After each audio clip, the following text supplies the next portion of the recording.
Assalamualaikum warahmatullahi wabarakatuh.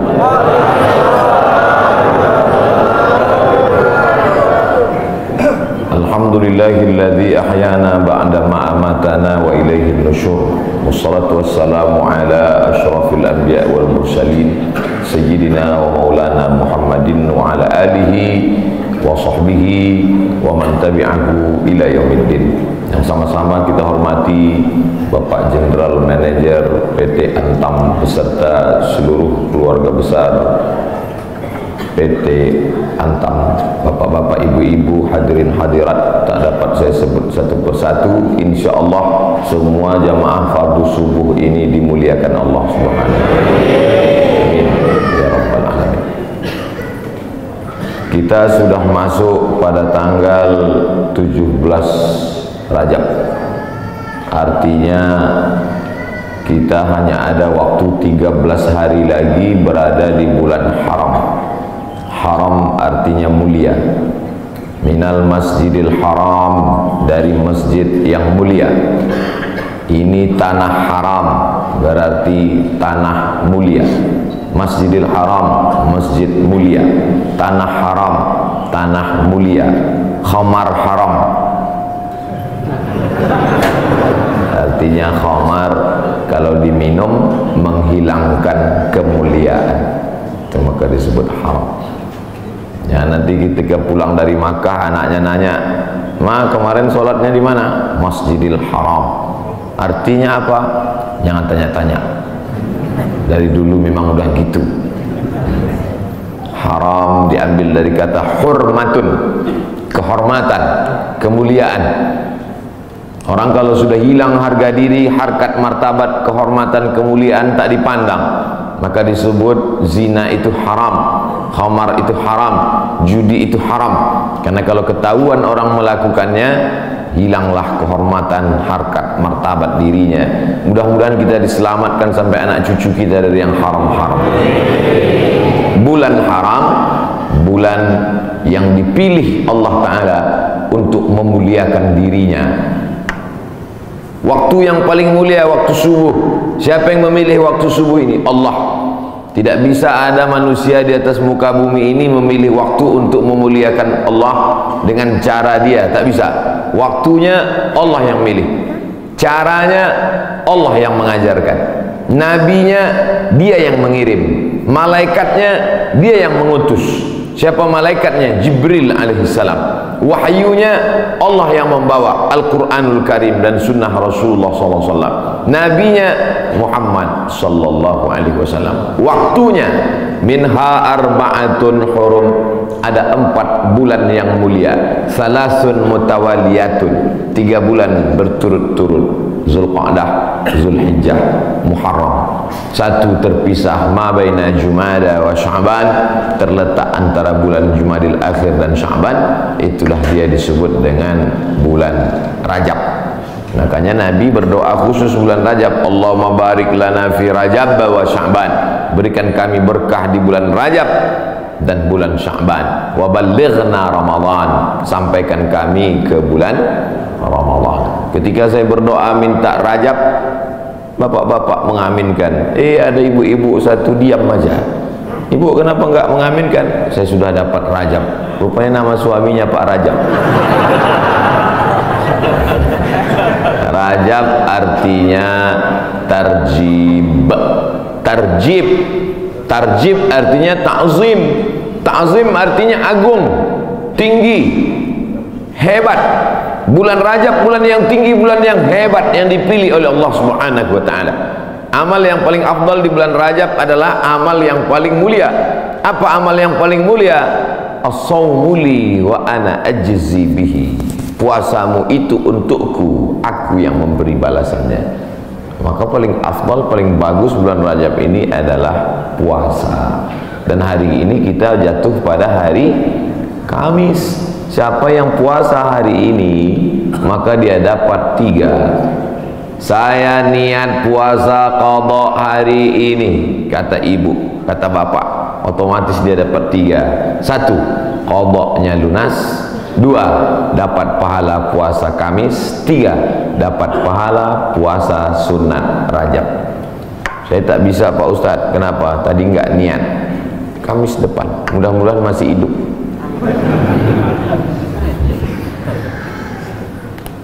Kenapa Ustaz cerita qadha di bulan Rajab? Karena yang kemarin mau diqadha Ramadan tahun lalu belum jadi mengqadha. Faman kana minkum maridan, siapa yang sakit, aw ala safarin, atau musafir, fa iddatum min ayyamin ukhar, ganti di hari yang lain.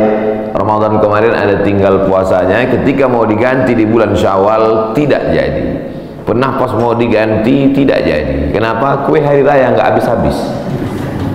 Mau diganti di bulan Zulqa'dah tak sempat. Di bulan Zulhijjah mau diganti, daging kurban tak habis-habis. Kaki sapi 1 ekor dalam freezer. Akhirnya inilah kesempatan paling hebat kalau mau mengganti puasa. Tapi kalau cerita masalah ganti puasa pasti ingatnya ibu-ibu. Karena yang hamil ibu-ibu, yang menyusukan anak ibu-ibu. Makanya Ustadz selalu mengatakan ibu-ibu, kalau mau ganti bulan puasa yang tinggal kemarin, bagusnya di bulan Rajab. Dia tak tahu ibu itu memang puasanya tinggal 7 hari, suaminya 17 hari. Ternyata bapak-bapak juga punya hutang puasa. Apakah selesai hutang puasa ini dengan astagfirullahaladzim, astagfirullahaladzim, astagfirullahaladzim, astagfirullahaladzim? Hutang puasa lunas, enak aja.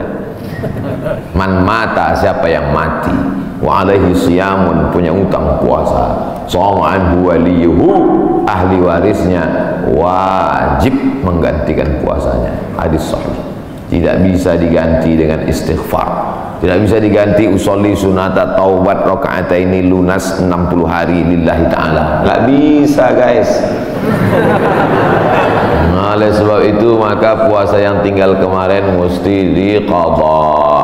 Faman kana minkum maridan, siapa yang sakit Ramadan kemarin, aw ala safarin, atau musafir jarak qasar salat 89 km, fa iddatum min ayyamin ukhar, ganti di hari yang lain di luar Ramadan. Wa 'alal ladzina yutiqunahu, siapa yang tak sanggup puasa karena sakit keras. Pak Ustadz, saya nggak bisa puasa di Ramadan, nggak bisa puasa di Syawal, nggak bisa puasa di Zulqa'dah, Zulhijjah, Muharram, Safar, Rabiul Awwal, Rabiul Akhir, Desember, Januari, Februari, Maret, April, Mei, Juni, Juli, nggak bisa puasa. Kenapa nggak puasa? Usus saya sudah dipotong pendek aja. Bentar-bentar lapar, bentar-bentar lapar, bentar-bentar lapar. Sampai mati nggak bisa, atau kena penyakit mah akut, atau kena diabetes mellitus akut, atau kena jantung akut, atau apapun sebabnya, atau kena tua renta 70-80 nggak bisa puasa, fa'iddatu min ayamin ukhar, bagi yang musafir dan sakit. Tapi bagi yang nggak sanggup sampai mati, fidyatun ta'amu miskin, bayar fidyah, makan 1 hari fakir miskin. Bagaimana dengan perempuan hamil dan menyusukan anak? Masuk yang mana dia? Kalau dia musafir, sakit, ganti. Kalau sakit keras, tua renta, bayar fidyah. Perempuan yang hamil dan menyusukan anak tidak disebut dalam ayat ini, maka ulama berijtihad, lain kepala lain isinya, rambut sama hitam, isinya macam-macam. Perempuan yang hamil dan menyusukan anak, 3 mazhab ulama. Mazhab yang pertama, menurut Imam Abu Hanifah, mazhab Hanafi, hanya mengqadha saja. Jadi kalau ada ustadz mengatakan ibu-ibu yang hamil menyusukan anak tinggal puasanya qadha saja, itu berarti mazhab Hanafi. Sedangkan mazhab Abdullah bin Abbas mengatakan bayar fidyah saja. Ibu pilih yang mana? Mau qadha aja atau bayar fidyah? Saya qadha aja Pak Ustadz, saya kalau keluar duit nih malas. Ibu pilih mana? Saya nggak tahan lapar Pak Ustadz, mau membawanya mau ngemil ngunyah aja, jadi saya bayar aja. Yang mau qadha saja mazhab Hanafi, yang bayar fidyah saja pendapat Abdullah bin Abbas. Mazhab Syafi'i yang mana? Mazhab Syafi'i lihat dulu dia tak puasa karena apa. Kalau dia tidak puasa karena dirinya, karena lemah, karena tak mampu, qadha saja. Tapi kalau ada unsur anaknya, kenapa ibu tak puasa? janin saya lemah, sudah diperiksa USG oleh SPOG, spesialis obgyn kandungan, katanya janin lemah, ibunya sehat tapi janinnya lemah, maka kalau sebab anaknya dia tidak puasa, maka dia kena dua double, bayar fidyah dan puasa qadha. Laki-laki mesti tahu. Saya untuk apa tahu? Saya kan nggak hamil dan menyusui, istrimu hamil dan menyusui. Itulah untungnya ibu-ibu yang suaminya pengajian, pulang dia dari sini nanti diingatkannya, ibu nanti hari Senin kau puasa. Tapi kalau suaminya Fir'aun, ibu sedang puasa pun disuruhnya buka puasa. Apa ibu puasa? Bapak ibu yang dimuliakan Allah, ar-rijalu qawwamuna 'alan nisa. Berapa banyak puasa ibu, maka suami ikut bertanggung jawab. Kenapa? Karena istrinya itu tidak puasa gara-gara suaminya. Coba kalau kau tengok saja istrimu itu. Oleh sebab itu maka tanggung jawab luar biasa di hadapan Allah Subhanahu wa ta'ala. Itulah maka saya sampaikan subuh ini tentang pentingnya mengganti puasa di bulan Rajab, karena ini salah satu kemuliaan, dapat double dua pahala yang diberikan Allah Subhanahu wa ta'ala. Masih ada kesempatan 13 hari lagi. Kalau mau diqadha pakai puasa Nabi Daud, bagus. Yasumu yauman wa yuftiru yauman. Puasa ini bagus karena saluran darah kita ini mampet. Saluran darah ini sama seperti saluran air, karena di dalamnya banyak lemak-lemak, banyak kolesterol, akhirnya tersumbat. Coba hidupkan keran air kencang, tapi pipanya digulung. Kerannya kencang, pipanya digulung. Apa yang terjadi? Bam! Pecah pembuluh darah. Oleh sebab itu salurannya mesti bersih. Bagaimana membersihkan saluran air? Ada serbuk yang menghilangkan minyak-minyak. Bagaimana cara membersihkan saluran darah? Maka bakteri-bakteri, kuman-kuman, penyakit-penyakit, kolesterol bisa habis bersih. Kenapa? Diri memakan diri sendiri dengan menahan makan minum selama dari pagi sampai petang. Makanya orang kalau cek darah dia nggak boleh makan minum. Saya dulu ketika cek dari ujung rambut sampai ke ujung kaki, Ustaz Somad besok medical check up, datang jam 10 pagi ke rumah sakit. Baik Pak Dokter, tapi syarat darahnya harus bersih. Gimana cara membersihkan darah Pak Dokter? Dari pagi sampai cek darah jangan makan berat, jangan sampai masuk nasi uduk, ayam penyet, ayam patah, ayam mati, ayam supaya darahnya bersih. Baru saya paham, rupanya membersihkan darah dengan tidak memasukkan makanan. Tapi itu bonus dari Allah. Dengan banyak puasa tubuh sehat, dengan banyak puasa badan sehat, dengan banyak puasa tidak ada kolesterol darah tinggi, diabetes mellitus dan kawan-kawannya.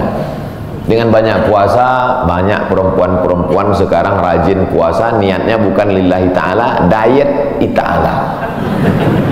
Itu diet, itu bonusnya, hadiah dari Allah Subhanahu wa ta'ala. Tetapnya niatnya tetap nawaitu shauma qadha'in, saya berniat besok puasa qadha lillahi ta'ala. Adik-adik mahasiswa, mahasiswi bagus banyak puasa, hemat belanja. Bagus puasa. Wa antasumu khairul lakum, dengan banyak puasa itu lebih baik bagimu, begitu kata Allah Subhanahu wa ta'ala. Habis bulan Rajab, saya nggak bisa puasa Pak Ustaz. Kenapa kau tak bisa puasa? Dokter ngasih tahu Bapak jangan puasa, kalau puasa mati. Jangan puasa. Ngadu si bapak ke ibu, Bu, tadi dokter ngasih tahu saya nggak boleh puasa. Kenapa Bang? Karena kalau puasa mati. Abang mati aja lah. Tak boleh pilih mati. Kalau pilih dua, antara sakit atau mati, tidak boleh pilih mati. La tulqu bi aidikum ila tahlukah.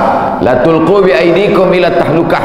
Jangan jerumuskan dirimu ke dalam kebinasaan. Maka jangan memilih mati daripada puasa. Kita diberi keringanan oleh agama Islam. Saya mau mengisi bulan ini Pak Ustadz, tapi puasa nggak sanggup. Banyak-banyak sholat sunnah. Sholat sunat wudu. Usolli sunnatal wudu raka'ataini lillahi ta'ala. Bilal, sini. Ada apa ya Rasulullah? Sami'tu daffan alaika baina yadayya fil jannah. Ku dengar suara gesekan sendalmu dalam surga. Bilal kedengaran suara sendalnya dalam surga. Kresek, kresek, kresek, kresek, kresek. Sendal kalau digesekkan ke tanah berbunyi kresek, kresek. Apalagi sendal baru. Kresek, kresek. Bilal, aku dengar suara gesekan sendalmu dalam surga. Apa amalmu Bilal? Kata Bilal, aku tidak pernah meninggalkan sholat sunat wudu. Habis wudu, sholat sunat wudu 2 rakaat. Bagi yang biasa pakai usolli sunnatal wudu. Bagi yang tidak pakai usolli, dalam hati saja. Allahu Akbar. Niatnya sah dalam hati.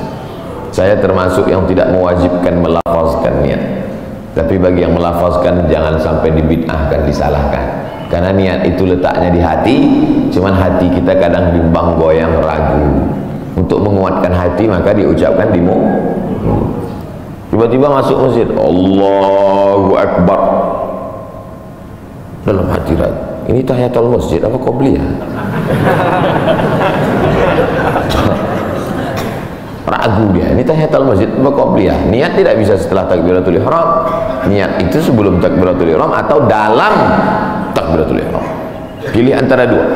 Oleh sebab itu maka untuk menguatkan apa yang dalam hati, saya salat qobliyah subuh, usolli sunnatas subhi rak'ataini qabliyatan lillahi ta'ala. Saya tadi masuk sudah azan, waktu hanya cukup 2 rakaat. Pilih mana? Kalau cepat datangnya tahiyatul masjid dulu, setelah tahiyatul masjid baru qabliyah. Tapi kalau datangnya lambat, qabliyah. Karena kalau tahiyatul masjid nggak dapat qabliyah, tapi kalau qabliyah automatically dapat tahiyatul masjid. Tapi jangan gara-gara ini lambat terus datangnya. Nah, Ustaz Somad pandai ceramah aja nyuruh cepat datang, Ustaz sendiri lambat datang, sengaja lambat. Karena kalau cepat banyak yang minta foto. Nah, oleh sebab itu yang paling afdal adalah cepat-cepat datang ke masjid. Allahumma ftahli abwaba rahmatik, bukakan untukku pintu rahmatmu. Mau keluar masjid, doanya sudah ditulis di pintu. Allahumma inni as'aluka min fadlik. Ini hebatnya masjid PT Antam, doanya ditulis di pintu.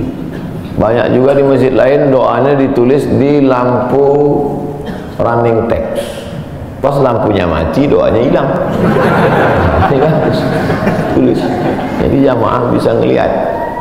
Pas mau masuk, Allahumma inni, Allahumma ftahli abwaaba rahmatik, bukakan untukku pintu-pintu rahmatmu ya Allah. Sampai ke dalam tahiyatul masjid, usolli sunnatan tahiyatul masjid raka'ataini lillahi ta'ala. Idza dakhala ahadukumul masjid, kalau kamu masuk masjid fala yajlis, jangan duduk hatta yusolli raka'ataini, sampai salat sunat 2 rakaat. Tahiyatul masjid, qabliyah, ba'diyah, salat sunat wudu, salat sunat du'a, salat sunat isyraq, salat sunat awabin, salat sunat tasbih. Perbanyak salat sunnah. Saya semua udah Pak Ustaz. Apa yang belum? Salat sunat mutlak. Ada salat sunat yang terikat waktu, duha. Ada salat sunat yang terikat momen, tahiyatul masjid. Ada salat sunat yang tidak terikat apa-apa. Salat sunat aja 2 rakaat. Enggak ada angin, enggak ada hujan, salat sunat aja 2 rakaat. Kau salat sunat apa tadi? Salat sunat aja 2 rakaat. Mana ada salat sunat aja? Salat sunat tidak terikat dengan apapun, namanya mutlak. Mutlak artinya lepas, tidak terikat dengan apapun. Syukur kepada Allah Subhanahu wa taala. Suatu ketika Nabi bertamu ke rumah sahabat. Sampai di rumah sahabat dikasih makan, dikasih minum, dijamu dengan jamuan luar biasa. Setelah itu dia sholat sunat 2 rakaat. Sholat sunat apa namanya? Kan nggak mungkin usolli sunnatan 2 rakaat karena sudah dikasih makan enak lillahi ta'ala. Nggak ada. Makanya kita kadang sholat sunat aja 2 rakaat sebagai ungkapan syukur kepada Allah. Cara bersyukur subhanallah, betul. Cara bersyukur berzikir banyak selawat, betul. Tapi syukur yang paling bagus adalah dengan sholat sunat aja 2 rakaat. Aku sholat sunat 2 rakaat karena bersyukur kepada engkau atas nikmat yang begitu hebat, yang begitu banyak. Abang tadi sholat sunat? Iya. Sholat sunat apa? Syukur. Hari ini kau enggak? Lauknya enggak enak. Oh, enggak bisa begitu. Nikmat ini bukan cuma makanan enak, hidup nyaman juga nikmat. tinggal di komplek ada masjidnya juga nikmat, tinggal di lingkungan yang mengingatkan kita kepada Allah. Berapa banyak orang kerjanya mantap tapi sholat nggak bisa. SMS ke saya, meleleh air mata baca SMS-nya. Ustaz Somad, apa hukumnya sholat di WC? Hah? Ente mau ngetes saya apa gimana nih? WC kan najis, tempat setan, kotor. Menyebut nama Allah aja nggak boleh. Allahumma inni a'udzubika minal khubuthi wal khaba'is. Mau masuk WC, ya Allah lindungi aku dari setan jantan dan setan betina. Setan jantan sana, setan betina di sana. Ketemunya di mana? Di WC. Dia bilang apa hukumnya sholat di WC. Saya sangka mau ngetes saya. Ternyata memang betul. Dia kerja di luar negeri. Supervisor pengawasnya tidak mengizinkan permisi sholat. Akhirnya dia masuk ke WC yang agak lapang. Dia bentang kain, sholat di dalam. Hanya untuk mencari makan, Bapak Ibu. Luar biasa nikmat. Bisa kerja di Pomala'a. Betul? Lama saya ngapalnya nih. Bisa kerja nyaman, masjidnya besar, ibadah tidak dilarang, pengajian dihadirkan ustaz. Inilah nikmat yang paling besar. Fabi ayyi ala'i rabbikuma tukadziban. Nikmat apa lagi yang kau dustakan? Keluar dari komplek pemandangannya indah, memandang ke tepi jalan, lautan terhampar. Kata orang, saya nggak ngeliat tadi malam, gelap. Kurang apa lagi, nikmatnya besar. Ikannya segar-segar, mantap-mantap, duriannya enak. Kau tahu Ustaz tadi malam makan durian. Oleh sebab itu maka syukur kepada Allah. La in syakartum la azidannakum wa la in kafartum. Tapi kalau kau kufur, tidak kau syukuri nikmat ini, inna azabi lasyadid. Azabku itu amat sangat menyakitkan. Jangan sampai setelah azab datang barulah meleleh air mata. Astagfirullah. Di rumah sakit terbaring, disuapkan sama istrinya bubur jagung. Dulu waktu sehat kemana aja. Kalau ada orang udah sakit baru petik tasbih, biasa. Kalau ada orang ketika sudah pensiun baru berzikir, biasa. Tapi ketika waktu sedang badan sehat, rezeki banyak, ada jabatan, rajin ibadah, wah luar biasa. Nih masyarakat PT Antam nih luar biasa, betul. Tapi yang datang nih memang masyarakat lingkungan sini. Alhamdulillah. Karena saya pernah juga ceramah di komplek usaha. Ketika masih kerja aktif ke masjid baru luar biasa.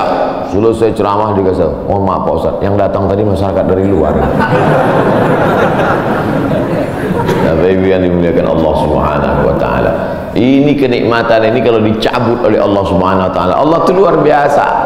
Allah kalau mau mematikan orang cukup saja dia katakan innama amruhu idza arada syai'an ayaqula lahu kun, mati. Kenapa orang yang minum khamar tidak mati?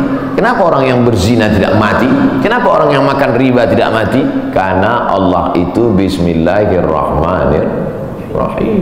Allah itu sayang, dibiarkannya dulu. Malaikat itu sudah gergetan malaikat, mau cabut aja. Jangan, kata Allah Ta'ala, jangan. Biarkan dia mabuk-mabuk dulu, biarkan. Nanti baru kau celupkan dia ke neraka jahanam. Innallaha la yumli lidzalim. Allah sengaja mengulur kepada orang-orang yang zalim itu.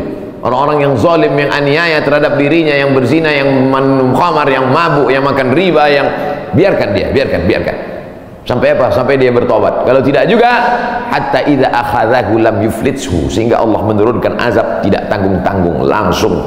Jadi jangan heran kalau ada orang enggak sholat, rumahnya besar, enggak sholat, mewah hidupnya. Sesungguhnya dia sedang dimainkan Allah Ta'ala. Inna kaidi matin, tipu dayaku amat sangat kuat. Cuman kadang orang ini nggak paham cara pikir Allah SWT. Cara pikir ibu aja kadang anak nggak paham. Anak umur 5 tahun minta pisau, jangan, nanti tangan kau luka. Tapi ketika kita memahami Allah, yang kita ikut ini, kita ikut Allah atau Allah ikut kita? Kita ikut Allah. Ini banyak orang sekarang Allah dia suruh ikut dia. Ya Allah, berikanlah aku gaji yang banyak, kau ikut aku, jangan sampai aku ikut engkau. Sebenarnya yang Tuhan ini aku, apa kau kata Tuhan? Kita yang ikut Allah. Makanya kita ini disebut muslim. Muslim artinya berserah diri kepada kehendak Allah, bukan Allah yang ikut kita. Kadang banyak kita paksa Allah untuk ikut kita. Kita berdoa sesuai dengan request kita. Kalau kita Allah nggak kasih, lalu kita marah sama Allah. Ente siapa, kata Allah. Makanya kita serahkan kepada Allah. Tapi kita kalau berdoa tetap minta apa yang kita minta. Jangan gara-gara ini nanti, ya Allah pagi ini aku nggak berdoa apa-apa, terserah oleh Allah. Mau kasih-kasih nggak apa-apa. Oh jangan. Nabi malah kalau berdoa sebut nama. Allahumma a'izzal islama bi umarain. Ya Allah kuatkan Islam ini dengan 2 Umar. Waktu itu ada 2 Umar yang paling hebat, paling gagah, paling perkasa di Makkah. Satu Umar bin Khattab, satu Umar bin Hisham. Umar bin Khattab, Umar bin Hisham. Ya Allah, Islam ini akan kuat kalau 2 orang ini masuk Islam. Masuk Islamlah 2 orang ini, ya Allah. Umar bin Khattab atau Umar bin Hisham. Saya sebut Umar bin Hisham, banyak bapak ibu nggak kenal. Tapi kalau saya sebut nama kerennya, oh, Umar bin Hisham, Abu Jahal. Makanya kalau kenalan sama orang jangan cuma tanya satu nama, tanya nama satu lagi. Banyak orang ini namanya macam-macam. Nama siapa? Abdul Somad. Di Facebook Anton. Nah, nama saya di mana-mana tetap Abdul Somad. Nama Abdul Somad. Instagram Abdul Somad Official. Cuman mau ngasih tahu aja supaya di follow. Bapak Ibu yang dimuliakan Allah Subhanahu wa taala. Jadi kalau masih bisa sehat, beribadahlah. Karena sampai masanya nanti udah sakit nggak bisa beribadah. Parahnya lagi, sudah sakit pun nggak ke masjid juga. Makanya walaupun sakit datanglah ke masjid. Nggak bisa sholat di depan, sholat di belakang. Malu sholat di belakang, di emperan. Nggak bisa juga sholat, kasih tahu biar kami sholatkan. Jangan segan-segan. Bapak Ibu yang dimuliakan Allah Subhanahu wa taala. Saya Pak Ustadz nggak bisa puasa, sholat sunat. Sholat sunat pun nggak bisa Pak Ustadz. Baca Quran. Duduk, nggak bisa tegak, nggak bisa rukuk, nggak bisa sujud, buka Quran. Bismillahirrahmanirrahim. Tapi katanya baca Quran auzubillah Pak Ustaz. Oke. A'udzubillahi minasyaitonir rajim. Bismillahirrahmanirrahim. Ya ayyuhan nas, wahai manusia, ittaqu rabbakum, takutlah kamu kepada Allah. Inna zalzalatas saati syai'un azim. Sesungguhnya bumi akan bergoncang dan hari itu kiamat terjadi, azabnya amat sangat kuat. Membaca itu ketakutan, langsung pulang ke rumah sedekah. Berapa? 500 perak. Jadilah daripada sebelumnya hatinya tertutup. Itulah orang-orang ketika dibacakan ayat kepadanya, zadathum imana, bertambah imannya. Surat Al-Hajj. Apa ayat yang kau lihat? Sesungguhnya saat itu Allah sedang menegur engkau. Wa taran nasa sukara, kau lihat manusia waktu itu seperti mabuk. Wa mahum bisukara, mereka bukan mabuk.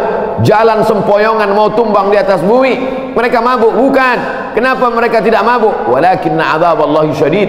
Tapi saat itu azab Allah amat sangat menyakitkan. Sempoyongan jalan macam zombie. Kenapa? Karena kerak bumi waktu itu tercabut. Kita sekarang kan bisa tenang ini karena kerak bumi ini bisa normal. Kerak bumi ini ada pakunya. Sampai masanya pakunya itu copot. Apa pakunya? Wa takunul jibalu kal ihnil manfush. Waktu itu paku-pakunya gunung-gunung seperti bulu kambing dihembus angin. Ada kalanya Allah menyebut kal ihnil manfush. Ada kalanya disebut kal farashil mabsus, seperti rayap yang berterbangan, seperti nyamuk yang berterbangan, habis semuanya. Kalau Gunung Bromo, Gunung Kidul, Gunung Merapi, Gunung Kelut seperti rayap yang berterbangan, lalu kita seperti apa? Kalau ada tetangga bapak yang sombong, yang angkuh, ambil rayap, hembuskan ke mukanya. Begitulah nanti saudara. Kalau Gunung Kidul, Gunung Bromo, Gunung Merapi seperti rayap, lalu kau seperti apa nanti di hadapan Allah? Dua kemungkinan, dia taubat atau makin ngamuk. Kita ini nggak ada apa-apanya. Yang disombongkan itu apa? Yang diangkuhkan itu apa? Maka mesti banyak-banyak ibadah. Itu yang akan dibawa menghadap Allah Subhanahu wa Ta'ala. Tadi malam ada yang ngirim ke grup WhatsApp percakapan antara ayam dan anaknya. Bapak Ibu udah dapat? Apa kata anak ayam? Mama, kenapa manusia itu hebat ya? Namanya macam-macam setelah lahir ke dunia. Ada Abdul Somad, ada yang lain-lain. Sementara kita semuanya namanya sama, ayam. Semua ayam. Apa kata induk ayam? Nggak apa-apa nak. Mereka memang namanya mantap-mantap. Tapi setelah mati semuanya namanya satu, mayat. Beda sama kita. Kita memang ayam, tapi setelah kita mati ada ayam panggang, ada ayam goreng, ada ayam. Mereka memang hebat-hebat, mereka kaya-kaya, mereka pejabat-pejabat, mereka punya jabatan, mereka punya ilmu, mereka punya gelar profesor doktor. Tapi setelah mereka mati tidak ada yang mendatangkan manfaat, semuanya menjadi mayat. Beda dengan kita.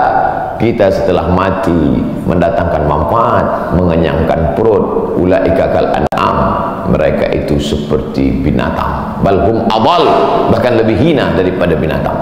Makanya kalau tidak karena ibadah, apa beda kita dengan ayam? Bukan hadis, dapat di grup WhatsApp. Saudara yang dimuliakan Allah Subhanahu wa Ta'ala, bedakan dirimu dari binatang dengan apa? Dengan ibadah. Cerita tentang ibadah, apakah ayam itu tidak bertasbih? Ayam itu ketika sedang mengeram, coba lihat lidah ayam sedang mengeram, semuanya bertasbih. Bertasbih. Nabi mencabut pelepah korma, menusukkan pelepah korma di makam. Sahabat bertanya, kenapa kau tusukkan pelepah korma itu ya Rasulullah? La'allallaha an yukhaffifa azabahuma ma lam yaybasa. Selama pelepah korma itu basah, maka orang yang ada di kubur diringankan azabnya. Kenapa? Karena pelepah korma bertasbih. Tapi jangan gara-gara ini nanti bapak meninggal minta surat wasiat, tanamkan 3 batang korma di atas kuburku. Nabi sedang ingin mengajarkan bahwa pelepah korma bertasbih. Planet-planet bertasbih. Neptunus, Merkurius, Pluto, Mars bertasbih. Mana buktinya? Ketika kita melihat petir menggelegar, apa ucapan dari mulut? Subhana may yusabbihu bihir ra'du wa bihamdih. Maha suci Allah, yang planet-planet pun bertasbih mengagungkan Allah. Lalu kita apa? Makanya yang tak sanggup baca Quran, saya Pak Ustaz nggak bisa baca Quran.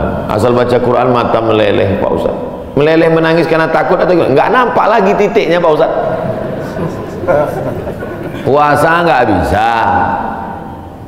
Kalau nggak bisa puasa, sholat sunat, kaki sakit. Baca Quran, mata sakit. Pejamkan mata, ambil tasbih, berzikir. Afdhalu zikri fa'lam annahu la ilaha illallah, la ilaha illallah. 100 kali. Dikit kali 100 kali Pak Ustaz, 1000 kali. La ilaha illallah. Baca selawat, istighfar 1000 kali. Selawat 1000 kali. La ilaha illallah 1000 kali. Isi hari-hari bulan Rajab ini dengan kemuliaan. Belum tentu bulan Rajab tahun depan kita masih hidup. Saya insya Allah hidup, Bapak Ibu nggak tahu. Yakin sekali Ustaz Somad ini.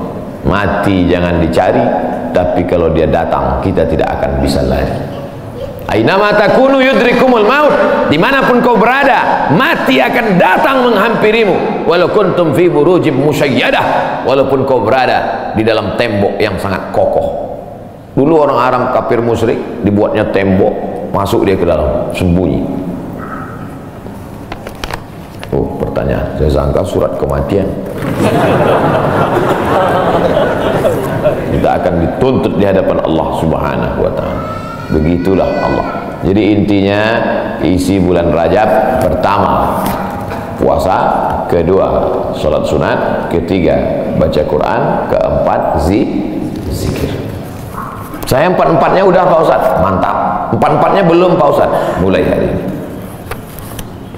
Puasa sunat niatnya boleh setelah sholat subuh. Pulang dari sini sampai rumah, lihat lemari makan, nggak ada makanan, puasa sunat. Tapi dengan syarat dari azan subuh tadi nggak masuk apa-apa. Jangan sampai udah 3 batang masuk. Puasa sunat nggak bisa. Batal.